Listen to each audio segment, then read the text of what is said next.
Hello everyone, welcome back to another video from your own channel quick with it. Evolution में आज का हमारा topic है theories of origin of life. Geological time scale हमारा हो चुका है और इस पर पूछे जाने वाले सारे क्वेश्चंस मैंने मेरे इंस्टाग्राम अकाउंट लाइफ साइंस गुरु पर पोस्ट कर दिए थे विद आंसर्स। तो अगर आपने अभी तक लाइफ साइंस गुरु को फॉलो नहीं किया है तो जल्दी से फॉलो करें। वहाँ आपको गवर्नमेंट जॉब के updates, biology notes and interesting facts जो हमारे बायोलॉजी के हैं और भी बहुत कुछ वहाँ पर अवेलेबल है। Link I provide in the description box और else you can search from this QR code. Origin of life की जितनी भी थेरीज है ये जानने के पहले हमें पता होना चाहिए कि हमारे यूनिवर्स का ओरिजिन कैसे हुआ। हमारे यूनिवर्स की ओरिजिन को बिग बैंग थेरी जो है एक्सप्लेन करती है। अकॉर्डिंग टू दिस थेरी हमारा यूनिवर्स जो है 20 बिलियन ईयर एगो पहले ओरिजिनेट हुआ है। किस तरीके से? एक जो है बहुत बड़ा थर्मल न्यूक्लियर एक्सप्लोजन हुआ था। इसके कारण टेम्परेचर जो है बहुत ज़्यादा ही बढ़ गया था एंड देन गैसियस क्लाउड बने और वहाँ पे हुई रेन होने के कारण टेम्परेचर क्या हो गया? कम हो गया। एक्सप्लोजन के बाद टेम्परेचर जो है बहुत हाई था एंड बारिश होने के बाद टेम्परेचर जो है थोड़ा लो हुआ एंड गैलेक्सी फॉर्म होना चालू हो गई। ये जितनी भी गैलेक्सीज फॉर्म हुई इसे कलेक्टिवली मिल्की वे कहा गया। उसके बाद जो है हमारे मून, स्टार, जितने भी प्लैनेट्स हैं वो सब जो है फॉर्म हुए। तो इस तरीके से हमारा अर्थ भी बना। आज का हमारा टॉपिक है कि लाइफ कैसे आई अर्थ पे, ये हमें देखना है। तो मेरा एक छोटा सा क्वेश्चन है, आपको मुझे बताना है कि कितने बिलियन ईयर एगो पहले हमारा अर्थ का फॉर्मेशन हुआ और लाइफ कितने बिलियन ईयर एगो पहले आई। याद आ रहा है तो ठीक है, और अगर नहीं याद आ रहा है तो याद करना पड़ेगा क्योंकि ये सारे क्वेश्चंस एग्जाम में बहुत ही बार पूछे गए हैं। लास्ट वीडियो जो मैंने जियोलॉजिकल टाइम स्केल पर बनाया था उसमें मैंने origin of universe, origin of earth, first life on earth, unicellular कब आए, मल्टी सेल्युलर कब आए, ये सब कुछ मैंने बताया है एंड उसका लिंक जो है मैं आपको डिस्क्रिप्शन बॉक्स में दे रही हूँ, वहाँ से आप वीडियो देख सकते हैं। ओके, सो अब बात करते हैं हमारे आज के टॉपिक ओरिजिन ऑफ लाइफ की। हमारे पास टोटल 6 थेरीज है जिसमें से फर्स्ट थेरी है थेरी ऑफ स्पेशल क्रिएशन। अब ये यहाँ पर एस लिखा हुआ है एंड यहाँ पर आपको नाम ऐसे याद कर लेना है कि special creation was given by father Suarez. And according to this theory father Suarez ने क्या बताया कि लाइफ जो है 6 दिन में बन गई कुछ सुपर नेचुरल पावर्स की वजह से। जो मटेरियल इसमें यूज़ किया गया था उसे कहा गया मटेरिया प्राइमा। Materia prima. इन्होंने बताया है कि life created within 6 days by some supernatural powers and the material used in the life formation was called as materia prima. इन्होंने बताया कि बाइबल के अकॉर्डिंग अगर हम देखें तो first man was Adam and first women was Eve. And Hindu mythology के according first man was Manu and first women was Shraddha. But this theory does not have any scientific evidence, तो ये थेरी को discard कर दिया गया। नेक्स्ट थेरी हमारी catastrophism, C for catastrophism and C for Cuvier. So catastrophism was given by Cuvier. इस theory में जो है क्या बताया गया, अब नाम से मालूम चल रहा है कैटाट्रॉफिज्म इट मीन्स सम कैलामिटीज़। सो ये थेरी जो है कैलामिटीज़ एंड डिजास्टर्स पे बेस्ड थी और ये काफ़ी डिस्टर्बिंग थेरी थी क्योंकि इस थेरी में बताया गया था कि कुछ ऐसे डिजास्टर्स होंगे, कुछ नेचुरल से कैलामिटीज़ होंगी जिसकी वजह से सब कुछ ख़त्म हो जाएगा एंड फिर देन न्यू लाइफ का फॉर्मेशन होगा एंड ये बार बार होगा। So because this theory was little disturbing and इसका भी कोई साइंटिफिक एविडेंस नहीं था, सो इस थेरी को भी डिस्कार्ड कर दिया गया। Next theory was theory of spontaneous generation जिसे अबायोजेनेसिस भी कहा जाता है and this theory was given by Aristotle and Anaximander. Aristotle से आपको क्या क्या याद आता है? आपको 2-3 चीज़ें तो याद आनी चाहिए because Aristotle is father of zoology, father of biology and embryology, और भी फिलोसॉफी के फादर हैं। बट हमारे काम की चीज़ें जो है 3 है, हमें याद रखना है कि Aristotle is father of zoology, father of biology and father of embryology. ये वाली चीज़ें भी आप नोट डाउन कर लेना फटाफट, ठीक है। तो इन्होंने जो है नॉन लिविंग मटेरियल से, इन्होंने जो डिकेइंग मैन्योर से वॉर्म्स निकलते हुए देखे, कीड़े निकलते हुए देखे। मतलब अगर आपने देखा होगा रास्ते में कोई एनिमल अगर मर जाता है तो आपने देखा होगा कि उसके बॉडी पे जो है वॉर्म्स निकलते रहते हैं। तो इन्होंने भी वही चीज़ देखी और इन्होंने एक थेरी दे दी जिसका नाम था spontaneous generation which means life can arise from non living matter.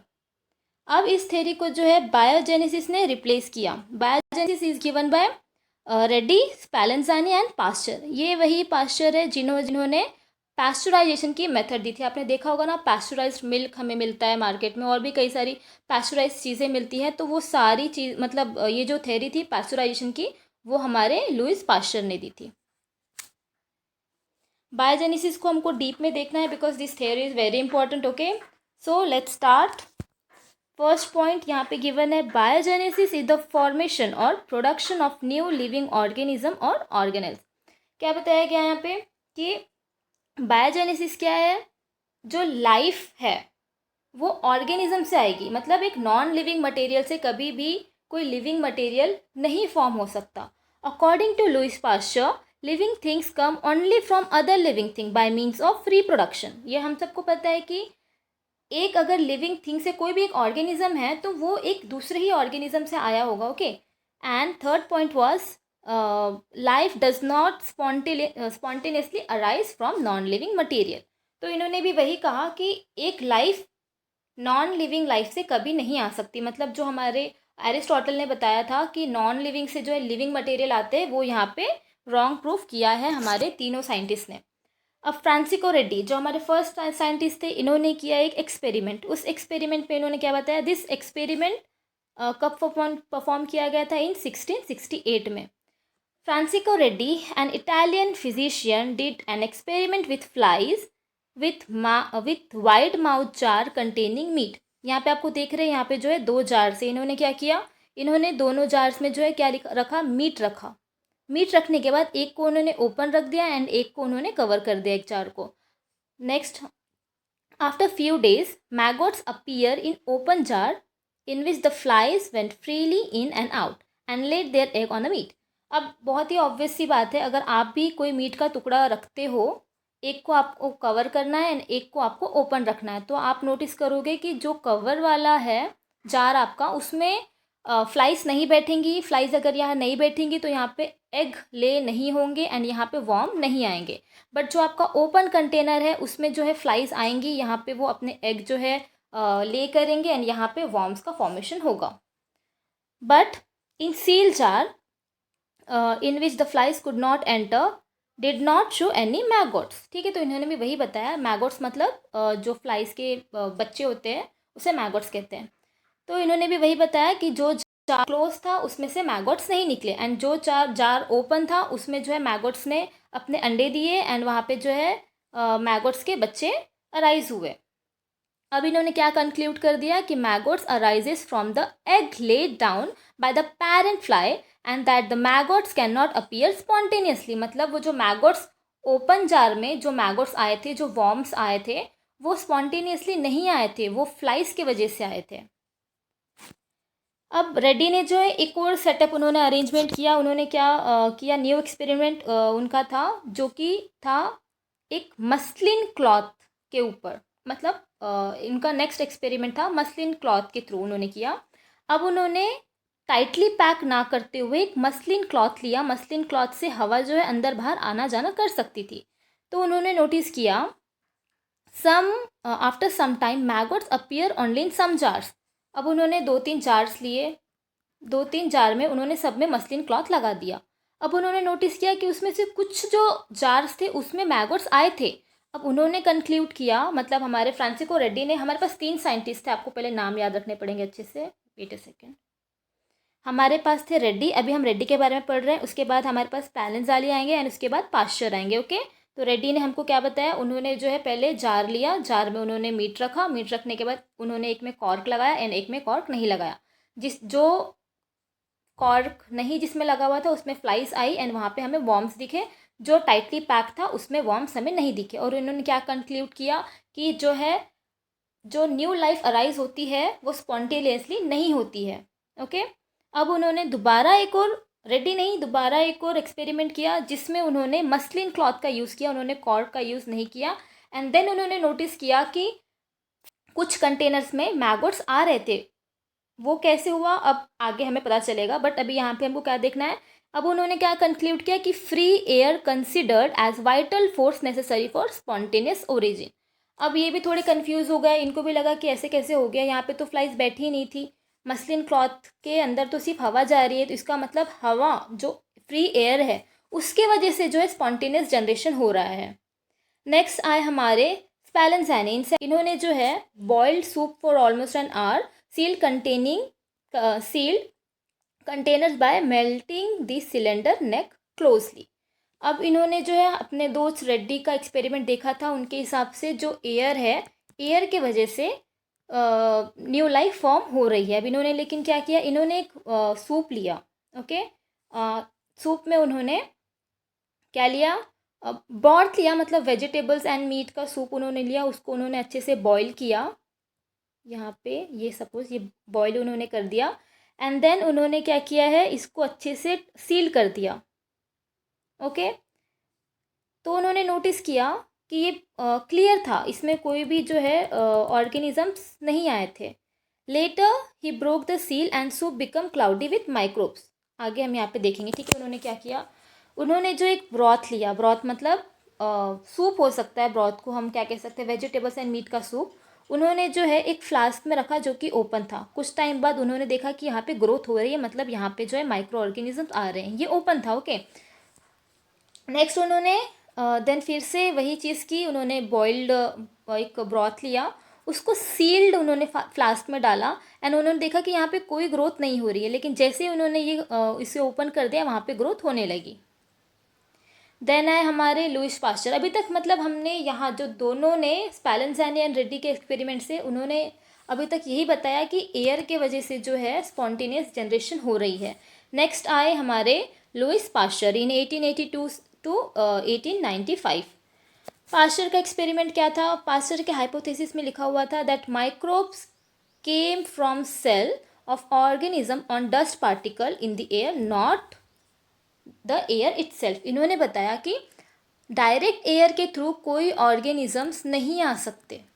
Air के अंदर जो है क्या है, डस्ट पार्टिकल्स है, एंड इस डस्ट पार्टिकल के थ्रू कंटामिनेशन हो सकता है, but not from air. Pasteur ने क्या किया, Pasteur put broth into several special S shape flask. ये आपको याद रखना है कि इन्होंने क्या किया, एस शेप के फ्लास्क लिए, एंड इन्होंने भी वही काम किया है। इन्होंने जो है ब्रॉथ लिया है, बट उसको एक डिफरेंट काइंड ऑफ कंटेनर में रखा है, जो कि एक फ्लास्क है, वो भी एस शेप का है। Okay, each flask was boiled and place at various location. Experiment को स्टेप बाय स्टेप देखते हैं। फर्स्ट है, उन्होंने क्या किया है, फर्स्ट स्टेप में उन्होंने फ्लास्क लिया, उसमें ब्रॉथ उन्होंने भर दिया। ये रहा ब्रॉथ, ये है हमारा एस शेप का फ्लास्क। ओके, ब्रॉथ भरने के बाद क्या क्या लिखा गया यहाँ पे, intended to trap any dust particle containing bacteria. अब ये वाला जो यहाँ पे कर्व है, यहाँ पे क्या हो रहा था, एयर आ रही थी, बट जो डस्ट पार्टिकल है वो यहाँ रुक जा रहे थे। सेकेंड, इन्होंने क्या किया है, फ्लास्क को बॉईल किया, माइक्रोब्स को किल। फर्स्ट जो है हमें ये ब्रॉथ था, इसके अंदर जो ऑलरेडी माइक्रोब्स थे उसे किल करने के लिए यहाँ पे इसे हीट किया गया। थर्ड स्टेप में क्या किया इन्होंने, flask left at various location did not turn cloudy. अब इन्होंने जब देखा कि अलग अलग फ्लास्क, इन्होंने जो फ्लास्क लिए थे अलग अलग, किसी भी फ्लास्क में जो है माइक्रोब्स का ग्रोथ नहीं हुआ था। अब इन्होंने क्या नोटिस किया कि the dust that collected in the neck of the flask, इन्होंने नोटिस किया कि इसके नेक पे जो है, ये फ्लास्क के नेक पे डस्ट पार्टिकल कलेक्ट हो रहे हैं। एक्सपेरिमेंट का जो पूरा डायग्राम रिप्रेजेंटेशन है वो आप एक बार देख ले, आराम से समझ जाएगा इससे। इन्होंने क्या किया, एस शेप का फ्लास्क लिया है, इसको उन्होंने क्या किया, बॉईल किया। बॉईल करने के बाद इन्होंने देखा कि यहाँ पे कोई ग्रोथ नहीं हो रही है, यहाँ पे जो है डस्ट पार्टिकल्स यहाँ पे जमा हो रहे थे। नेक्स्ट उन्होंने क्या किया कि ये फ्लास्क को तोड़ दिया यहाँ से, उन्होंने देखा कि माइक्रोब्स का ग्रोथ हो रहा है। अब थ्योरी ऑफ बायोजेनेसिस जो डिक्लेयर हुई 1864 में, उसमें पास्चर ने क्या किया था, एस शेप फ्लास्क उन्होंने लिया था, and microbes but let air in, उन्होंने क्या किया, माइक्रोब्स को अंदर नहीं आने दिया, बस उसमें एयर आई है।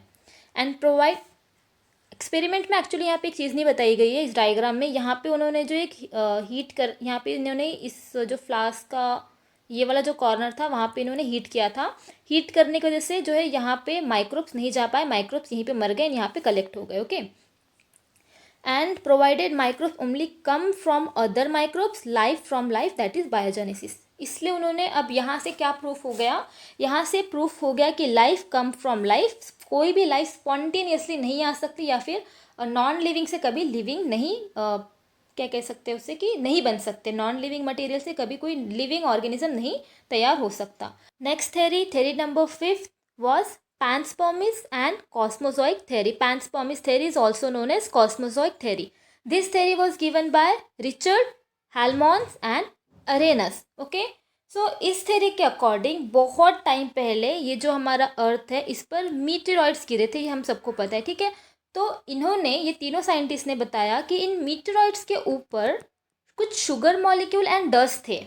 Okay, so in sugar molecule and dust को इन्होंने स्पोर का और स्पर्म कहा। सो ये जो स्पोर्स एंड स्पर्म्स थे उन्हीं को इन्होंने नाम दिया है panspermia. Okay, so this panspermia is came from this dust particle which is called as spores or sperms, और इसी से जो है लाइफ का फॉर्मेशन हुआ। But this theory was also discarded because there is no known life on the earth on other planet. ये जो meteoroids जहाँ से भी आए थे वहाँ पे लाइफ का कैसे ओरिजिन हुआ ये भी हमें नहीं पता था। तो हमें पता तो वही करना है ना कि लाइफ कैसे आई, लाइफ का ओरिजिन कैसे हुआ। कहीं पे भी हुआ होगा, दूसरे प्लैनेट पे भी हुआ होगा, बट वो ओरिजिन हुआ कैसे है।